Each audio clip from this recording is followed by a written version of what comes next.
जी नमस्कार, मैं हूं वाराणसी से शैलेंद्र सिंह और आप देख रहे हैं आईपा यानी all India progressive politics association. इसके अंतर्गत बातें होती प्रगतिशील राजनीति की और चर्चाएं करते कुछ खास लोगों से।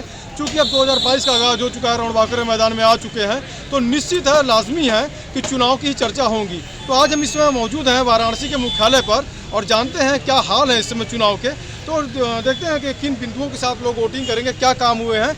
2014 की अगर बातें की जाए तो सीधा फायदा नरेंद्र मोदी के जरिए गुजरात मॉडल के माध्यम से यूपी समेत पूरे देश में बीजेपी को मिलता दिखा। 2022 का चुनाव है, कहीं ना कहीं से पूर्वी उत्तर प्रदेश में वाराणसी विकास मॉडल का एक असर दिखेगा, ऐसा कहना है राजनीतिक विशेषज्ञों का। पर जानते हैं क्या धरातल पे स्थितियाँ हैं। जी स्वागत है आपका, क्या नाम है आपका? जी गुरदास सिंह चौहान जी, जरा सा आपसे प्रतिक्रिया लेना चाहेंगे। चुनाव है 2022 का, किस नज़र में देखते हैं इसे आप? चुनाव में महंगाई भी मुद्दा है और जनता महंगाई से त्रस्त है, रोजगार मिल नहीं रहा है, लड़के परेशान हैं, विगत कई वर्षों से नौकरियां नहीं मिल पा रही, जिससे जनता में आक्रोश है।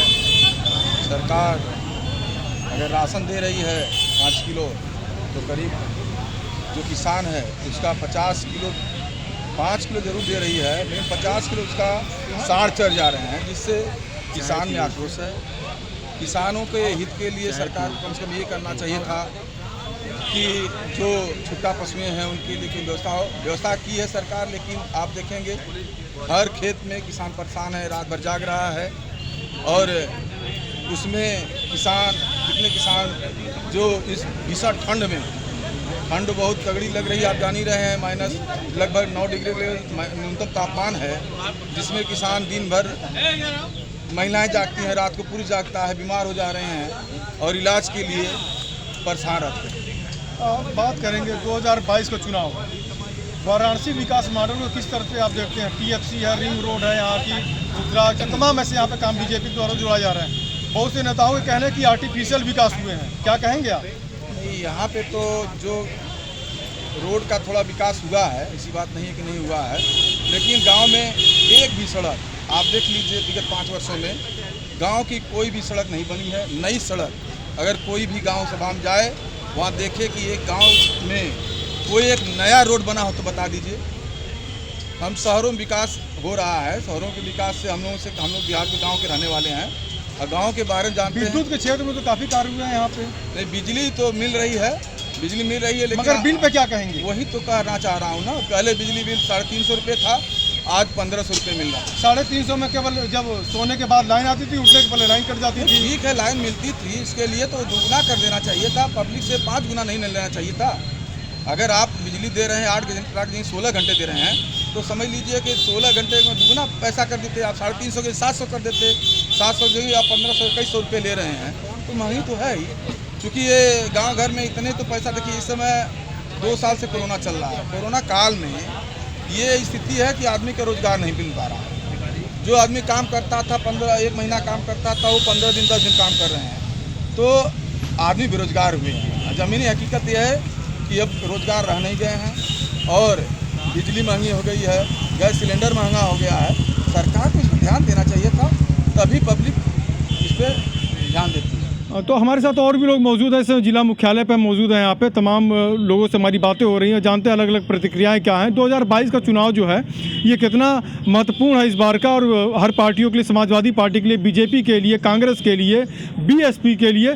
तो जानते हैं क्या यहाँ पे अलग अलग किस प्रकार के मत हैं, किन बिंदुओं के साथ वोट होगा। 2022 का चुनाव है, तो जो वोटिंग जो होगी किन बिंदुओं के साथ होगी इस बार? 2022 के विधानसभा चुनाव इस बार जनता विकास कार्यों के साथ साथ कानून व्यवस्था, विकास कार्य भी हुए, कानून व्यवस्था भी अच्छी है, इसी सब देखकर जनता इस बार वोट करेगी। देखिए, चूँकि अब विकास मॉडल की बातें की जाए तो बनारस विकास मॉडल का क्या प्रभाव रहेगा बनारस समेत पूर्वी उत्तर प्रदेश में, क्या आपकी राय है? बनारस जो कि प्रधानमंत्री द्वारा एक स्मार्ट सिटी घोषित किया गया है, इसको है, तो बनारस में आपको देख के ही पता लग जाएगा बनारस में कितना विकास हुआ है। जो भी हुआ है पहले से अच्छा, काफ़ी हद तक अच्छा हुआ है और सभी को इसका लाभ मिल रहा है, हर सभी धर्म जातियों को, लोगों को। तो बनारस में विकास हुआ है। बिना बनारस को देखकर पूर्वांचल से इसका काफ़ी प्रभाव पड़ता है और बनारस ही तय करता है पूर्वांचल का रूपरेखा। तो इस बार तो लग रहा है कि लहर तो फिर से कमल की ही है। बेरोजगारी के तमाम मुद्दे रहे हैं, तमाम बेरोजगारी के मुद्दों को लेकर घेरा गया है, तो क्या कहेंगे, मतलब कि इसका क्या असर रहेगा? बेरोजगारी तो देखिए, बेरोजगारी तो भाई वो तो आदमी के व्यक्तियों की काबिलियत पर रहता है, लेकिन मान लीजिए विकास कार्य हो रहे हैं, ग्रोथ बढ़ रहा है, लोग कमा रहे हैं, सभी लोग कमा रहे हैं, सभी के पास है। अब भाई सबको सरकारी नौकरी तो नहीं मिल सकता है, जो योग्य रहेंगे उनको मिलेगा।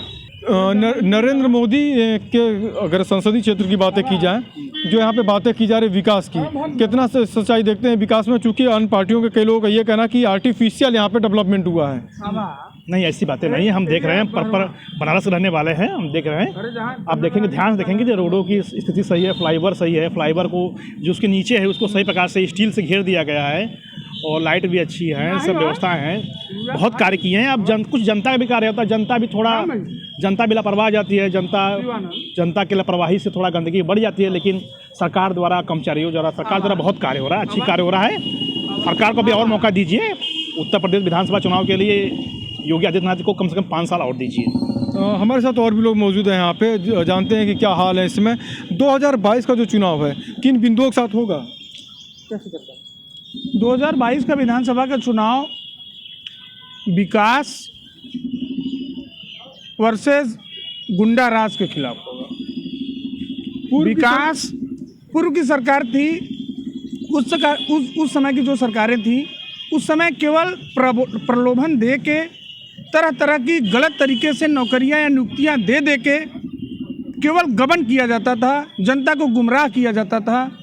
किसान का जो पैसा उनके खाते में नहीं जाता था, जो बात आज श्री अखिलेश यादव जी कहते हैं कि यूरिया नहीं मिलती है, किसान को डाई नहीं मिलता है। आप कितने केंद्रों पे, किस सोसाइटी पे आप माननीय अखिलेश यादव जी गए जिसको यह जानकारी हुई है कि यहाँ पे यूरिया नहीं मिले, यहाँ पे किसान, हम भी तो छोटे मोटे किसान हैं, ना कि बहुत बड़े वर्ग के किसान हैं, लेकिन जहाँ तक यूरिया, डाई या अन्यत्र जितनी भी किसान की यंत्रों की व्यवस्थाएं होती थी, पिछले सरकार से अच्छा इस बार की सरकार में थी। अगर बातें की जाए यहाँ पे, जैसे पूर्व की सरकार जो बीएसपी की रही, लॉ एंड ऑर्डर की बातें बहुत होती थी उसमें जी। समाजवादी पार्टी भी दावे करते कि भाई मुक्त समाज हम देते हैं जी। अब बीजेपी भी कह रही है, तो इन तीनों सरकारों में सबसे कंपेयर अगर किया जाए तो क्या देखते हैं? कंपेयर के मामले में यह था सर कि बीएसपी का कानून, लॉ एंड ऑर्डर तो बिल्कुल सही था, मैं उसके लिए उनकी बातों को मैं मानता हूँ, लेकिन उनके साथ जैसे कि जो सवर्ण SC ST के लोग रहते थे, उसमें थोड़ी सी भी अगर तोड़ मोड़ होती थी या थोड़ी सी भी कहा सुनी होती थी, उसका उनके खिलाफ, माने सवर्णों के खिलाफ, जातिवाद के खिलाफ, माने गलत संदेश दिया जाता था, गलत भड़काऊ भाषण दिए जाते थे कि इस तरीके से ऐसे न ऐसे, ऐसे न ऐसे, SC ST का झूठा मुकदमा लगाया जाता था, जो कि निराधार था, उसका कोई धार नहीं था। बीएसपी बहुत साइलेंट मोड में है, क्या प्रतिक्रिया रहेगी? हालांकि बीएसपी के जो वोटर जो होते हैं बहुत साइलेंट होते हैं और पेटियों में उसका असर दिखता है जी, क्या कहेंगे आप? बीएसपी का वोट इस बार 70% वोट बीएसपी का, जो साइलेंट मूड में रहते थे, सब मुझे लगता है कि विकास के राह पे चल रही है। विकास की राह पे वोट चल रही है। हमारे साथ और भी मौजूद हैं लोग, जरा सा मैं आपसे आपका नाम जानना चाहूँगा। विजय जायसवाल।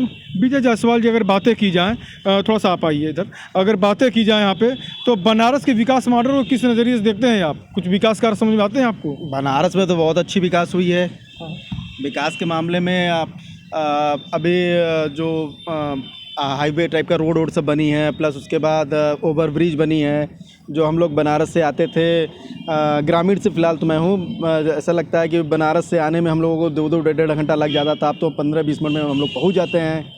एक किसानों की जो समस्या ग्रामीण क्षेत्रों से, अभी हमारी बात हो रही थी कुछ देर पहले, लोगों ने कहा कि सांड जो हैं फसल चढ़ जा रहे हैं, जैसे ये लोगों का कहना है, कुछ किसानों का कहना है, तो ये कितने नुकसानदेह होंगे और इसका वोट पे क्या असर पड़ेगा या नहीं पड़ेगा? केवल ऐसे बस एक मुद्दे ही केवल रह जाएंगे? नहीं, किसान जो कह रहे हैं सही कह रहे हैं। वास्तव में सांड या जो गौ क्या कहते हैं, गाय, ये सब टाइप का टहलते रहते हैं, जिससे काफ़ी किसानों का नुकसान भी होता रहता है। भ्रष्टाचार की अगर बातें की जाए, चूँकि ग्रामीण क्षेत्र से हैं आप, भ्रष्टाचार पे कुछ लगाम लगे हैं? जैसे सरकारी जो महकमे जो हैं, जब आप जाते हैं किसी कार्य के लिए तो इससे लोगों के आरोप हैं, विपक्षी दल के आरोप हैं कि भ्रष्टाचार पे कोई लगाम नहीं लगा, बल्कि भ्रष्टाचार और बढ़ गया है निचले स्तर पे भी। क्या कहेंगे कि कुछ ऐसे कुछ आपके काम कराए जो निष्पक्ष तरीके से हो गए या कुछ पैसे वैसे देने पड़ते हैं? नहीं, ऐसी कोई बात नहीं है। अधिकारी तो बिना पैसे का ही काम करते हैं। हम जो भी काम कराएं अब तक बिना पैसे का काम हुआ है और पैसे का कोई ऐसा डिमांड नहीं होता है। भ्रष्टाचार के मामले में तो हम कहेंगे कि भाई ऐसी कोई बात नहीं है हमारे हिसाब से। ग्रामीण क्षेत्र में कुछ परिवर्तन देख रहे हैं आप? हाँ, बहुत परिवर्तन है, विकास बहुत हुआ है, विकास भी हुआ है इस बार और अच्छी विकास हुई है। ये मुद्दा जो होगा इस बार आप जो वोट डालने जाएंगे, किन मुद्दों के साथ जाएंगे वोट डालने के लिए? इस बार विकास के नाम पर वोट दिया जाएगा। विकास के नाम पे वोट दिया जाएगा। तो विकास के जो दावे हैं पिछली सरकारों ने भी किए हैं कि हमने बहुत ज़्यादा विकास के, समाजवादी पार्टी भी दावे करती है, लॉ एंड ऑर्डर को लेकर बीएसपी भी दावे करती है, तो सबके तो दावे हैं इसमें। तो जनता जनार्दन किस तरीके से आशीर्वाद प्रदान करेगी? मेन मुद्दा जो आपका जो आपने बताया विकास मॉडल पे, विकास तो बहुत से लोगों ने कहा कि हमने भी किए। मायावती का जो विकास मॉडल की बातें की जाए लखनऊ में झलकता है। उसके बाद समाजवादी पार्टी जो है वो कहती है कि मतलब कि पेंशन, उसके साथ साथ जो है लोहिया ग्रामीण क्षेत्रों में लोहिया का जो था एक चला वहाँ पे, उसके साथ साथ डायल 100 तमाम जो काम थे अखिलेश के। तो किस नज़रिए में देखते हैं बीजेपी से और इसमें समाजवादी पार्टी को? देखिए, आपने जो कहा कि विकास की बात आपने जो कहा है, विकास तो वास्तव में बीजेपी की है और हर जगह की है और जो दिखाई भी दे रही है। इस मामले में बीजेपी को हम लोग ज़्यादा, विकास के मामले में बीजेपी ज़्यादा है। देखिए, विकास के मामले में बीजेपी ज़्यादा है। थोड़ा सा हमारे साथ और भी लोग मौजूद हैं, जानते हैं क्या हाल है इसमें। जी, पहले आपका नाम जानना चाहेंगे हम। मेरा नाम रजनीश कुमार तिवारी।